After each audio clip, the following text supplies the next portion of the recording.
Nathan and Liz part 2. We done told y'all to bring your A game. You know as soon as I hit the water, it's about to go down. Get to the spot, it was time to creep, so I dropped that trolling motor down. We still be Chris Lane and family would like to welcome you to North Roads Outdoors. Hello everyone, welcome to North Roads Outdoors Online. I am Nathan Ranallo, and this is Pro Talk. Last week we talked about how much does it actually cost to run a professional bass tour. Well, the guys gave us a lot of varied answers, but in short, it was a lot, anywhere from 75 to 100 grand. The next question I have is, are these guys getting those costs covered? And, well, simply put, we just asked them. It's highly, yeah. There's a dozen guys that probably make 10 times that amount, a lot, 500,000 or more.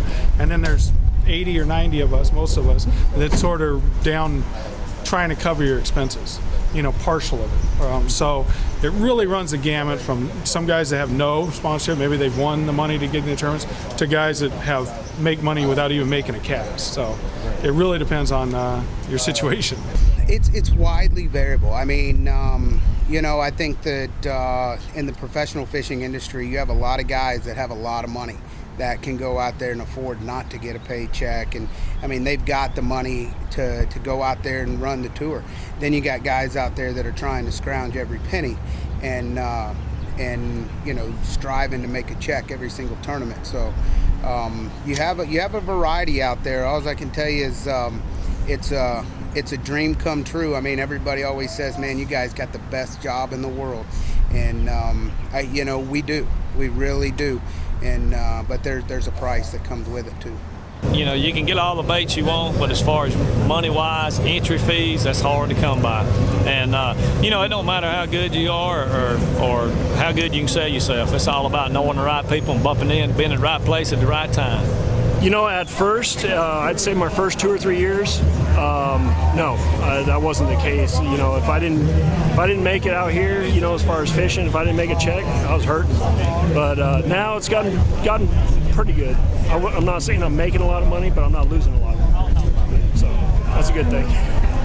I've been out here for 8 years, so I'm surviving somehow or another. You are? Yeah. And is that one of the most difficult parts of this sport?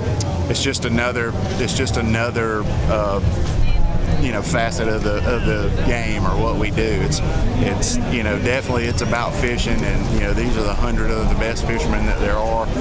But you also got to be able to to do the things to accommodate your sponsors and give them what they need, and there's a lot more to it than just standing up and speaking. There's a lot of things like helping with product designs and working with dealers and customers. There's a lot to it. It's really difficult to put it all together sometimes, but if you want it bad enough, you can do it. Last year I paid everything out of my own pocket. Everything came from mostly the Bass Federation Nation. With the boat that I won, and then the boat that the state won through the Alliance package, I sold that boat and actually sold both of them and was able to get enough money to pay for last year. The entry fees. Yeah. And what about this year? This year's, sponsors really stepped up.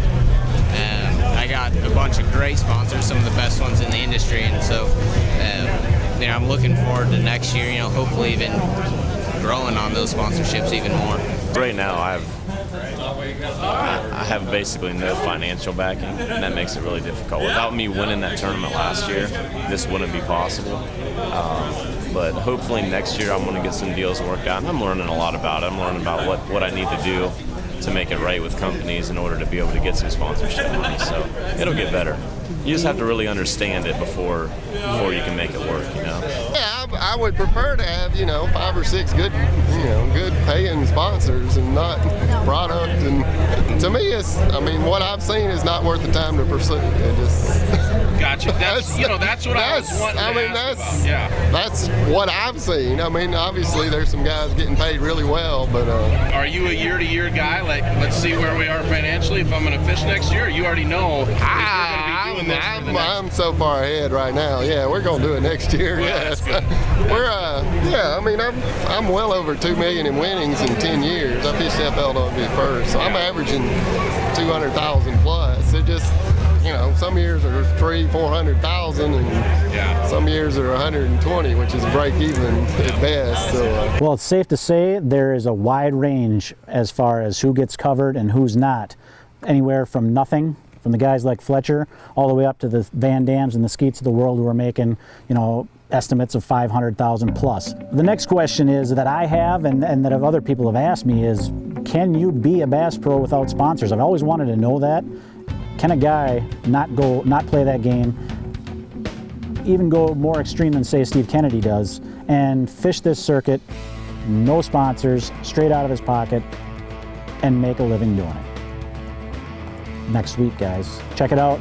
North Roads Outdoors online. As always, if you have questions, leave them in the comment section below, and we'll try to get those questions answered for you.